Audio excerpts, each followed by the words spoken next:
জীবনে প্রথমবার খেয়েই প্রেমে পড়ে গেছি এই জনপ্রিয় কুমড়োর ফেস্কির উপর। এটা যে এত বেশি মজার আমি না খেলে জানতামই না। এই কুমড়োর ফেস্কি বানানোর জন্য রান্নার কোনো ঝামেলা নেই, কিন্তু টেস্ট মাশাল্লাহ। কুমড়োর তরকারি খেতে যারা পছন্দ করেন তাদের কাছে এই রেসিপিটা বেস্ট মনে হবে। কুমড়োর ফেস্কি বানানোর জন্য আমি এখানে কুমড়ো নিয়েছি। কুমড়োগুলো আমি এরকম ছোট ছোট টুকরো করে কেটে নিয়েছি। এরপর আমি কুমড়োগুলো ধুয়ে পরিষ্কার করে নিচ্ছি। নিয়ে আমি একটা হাঁড়ির ভিতর দিয়ে দিলাম পর্যাপ্ত পরিমাণে পানি। এই পানির ভিতর দিয়ে দিচ্ছি পরিমাণত লবণ, আর দিয়ে দিলাম পরিমাণত হলুদের গুঁড়া, মরিচের গুঁড়া দিয়ে আমি এখন পানির ভিতর দিয়ে দিচ্ছি টুকরো করে নেওয়া কুমড়োগুলো। কুমড়োর ভিতর আমি দিয়ে দিচ্ছি 6 থেকে 7টা কাঁচামরিচের ফালি, আর দিয়ে দিলাম 2টা পেঁয়াজ কুচি, একটা রসুন কুচি দিয়ে এখন আমি কুমড়োর সাথে ভালো করে পেঁয়াজ আর রসুনটা মিশিয়ে নিচ্ছি। মিশিয়ে নেওয়া হয়ে গেছে আমার। এখন আমি ঢাকনা দিয়ে ঢেকে কুমড়োটা সেদ্ধ করে নেব।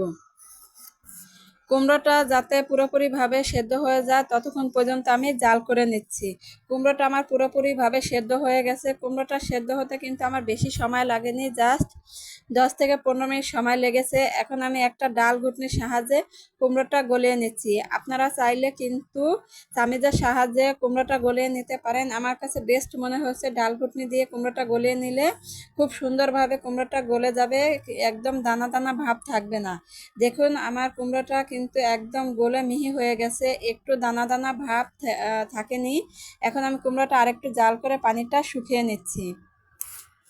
এরপর আরেকটা কড়াই ভিতর আমি দিয়ে দিচ্ছি পরিমাণত তেল। এই তেলের ভিতর দিয়ে দিচ্ছি 3টা শুকনো মরিচ ফোড়ন।